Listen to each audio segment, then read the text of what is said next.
Ja. Jag förstår. Okej. Hej då.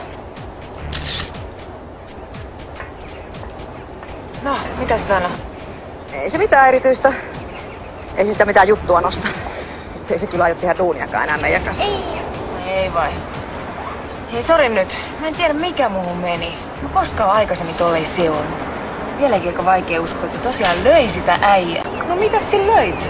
Olisit sä antanut kähmiä niitä sun tissoja oikein kunnolla? Vittu, onko se mennyt keskeyttään sitä? En mä sua siitä aio syytä, vaan sua. Hei, kuulkaa. Mulla on yksi ihan hullu idea. Hypättäis laivasta pois. Mitäs kuulostaa? Hei, toi on hyvä idea. Mennään ihmeessä. Missäs me sin nukuttais? Meren rannalla.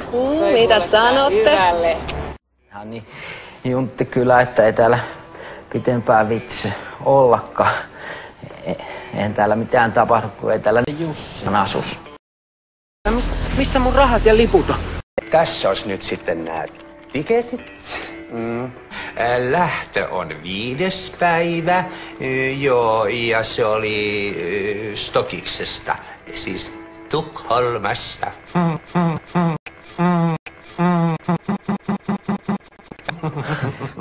Niin, ja sitten paluuhan, sehän on nyt avoin, niin kuin sä halusit. Ja tässä on myöskin sun laivaliput. No, nyt kaikki on sitten Stondiksissa.